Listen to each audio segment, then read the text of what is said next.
অঙ্কটাকে একটু ভালো করে দেখি যে অঙ্কটা অ্যাকচুয়ালি কি বুঝতে চেয়েছে। একটা এয়ার কন্ডিশনারের দাম 45,000, সেটা হোলসেলার 10% ডিসকাউন্টে ডিলারকে দিই। ডিলার আবার 45,000-এরই উপরে 4% ডিসকাউন্ট দেখিয়ে ইয়েকে দিল, কাস্টমারকে দিল। মানে সে কিন্তু লাভ করলো, সে কিন্তু লোকসান করলো না। সে 10% ডিসকাউন্টে নিল আর 4% ডিসকাউন্টে সে বিক্রি করলো। তার মানে হাতে কিন্তু তার 6% থাকলো।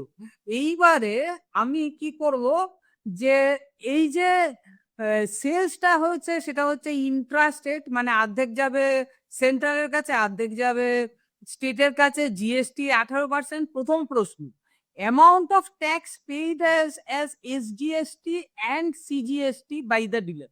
সেন্ট্রাল কত পেলো আর স্টেট কত পেলো ডিলারের কাছ থেকে। তা ডিলারের হাতে টাকা কত এলো? ডিলারের হাতে সে কিনেছে 40,500 টাকা দিয়ে।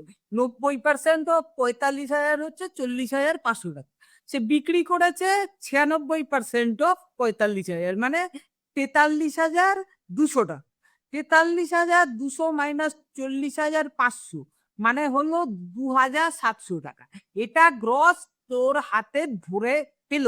তাহলে পরে এইটার উপরে সে 9% দেবে স্টেটকে, 9% দেবে সেন্ট্রালকে।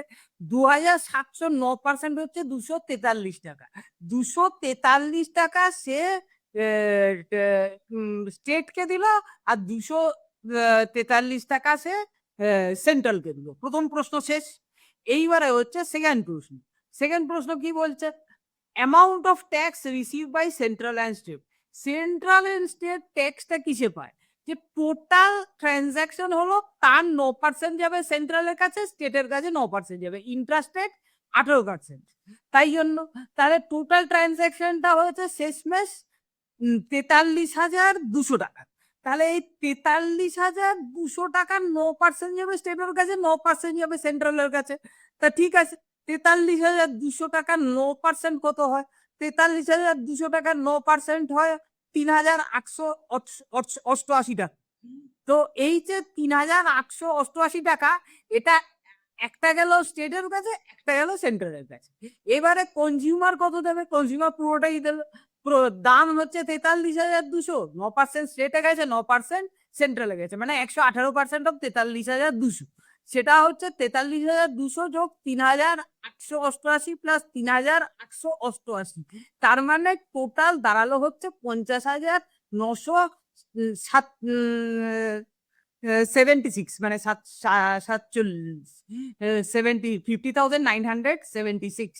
তো এটাও ইন্সপায়ার ফ্রম ML আগরওয়াল। আপনার ML আগরওয়াল কিনবেন। ধন্যবাদ দেখার জন্য। আর এটা খুব সহজলোক ভাবে করেছি, বুঝিয়ে বুঝিয়ে। পরের ভিডিওতে করবো যেখানে ICSE তে যেভাবে লিখবেন সেটা বলুন। Thank you.